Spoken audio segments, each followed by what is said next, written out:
সারাদিন এই টিউশন আর স্কুল যেতে যেতে ফোনটাই আমার ঘাটা হয়নি। বাবা কতগুলো লাইক এসছে আমার, বেশ ভালো। কিন্তু হ্যাঁ, তুই ফোনটার ভিতর ঢুকে যা, পারলে ফোনটাকে আস্ত গিলে খেয়ে ফেল, তাহলে যদি তোর শান্তি হয়। একটা বেহায়া অসভ্য মেয়ে তৈরি হয়েছে। আরে বাবা, আমি তো এই সারাদিন টিউশন স্কুল করে এলাম, তুমি আবার শুরু কর। ভাল লাগে না। হ্যাঁ হ্যাঁ, উদ্ধার করে দিয়েছিস আমাকে, সামান্য টিউশন গিয়ে স্কুল গিয়ে উদ্ধার করে দিলি তুই আমাকে।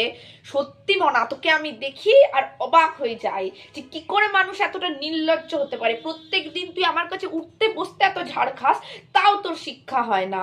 শোন মনা, তোকে একটা কথা আমি বলে রাখলাম, যদি মাধ্যমিকে তুই ফেল করিস রে, এই সারাদিন ফোনটা নিয়ে গজর গজর করা, আমি তোর বের করে দেবো ঘর থেকে, ঝাঁটার বাড়ি মেরে বের করবো আমি তোকে। বলে রাখলাম, কথাটা মাথায় রাখিস। এই, তুই ফোনের দিকে তাকিয়ে এত মুচকি মুচকি হাসছিস কেন রে? কি ব্যাপার? ব্যাপারটা তো আমার ঠিকঠাক লাগছে না। প্রেম ট্রেম করছিস নাকি? দেখ মনা, যদি প্রেম ট্রেম এই ব্যাপারটা সত্যি হয় না, আমি কিন্তু ঘরে লঙ্কা কান্ড বাঁধিয়ে দেবো।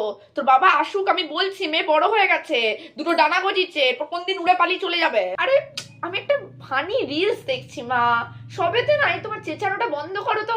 বিরক্তিকর, শুধু সারাদিন ধরে কানের গোড়ায় চেঁচিয়েই যাচ্ছে চেঁচিয়েই যাচ্ছে। আরে বাবা, ফোনে কি মানে কিছু দেখে হাসা মানে কি প্রেম করছি নাকি? ধুর, যত সব। তুমি ব্যাপারগুলো বোঝো না কেন বলো তো? এই কি বুঝবো রে, কি বুঝবো আমি? কিচ্ছু বোঝার নেই, আমি আমি তোর বয়সটা পেরিয়ে এসেছি, ঠিক আছে? বেশি বড় বড় তর্ক করবি না মুখে মুখে। যত সব, বাচ্চা বাচ্চার মতো থাকবি।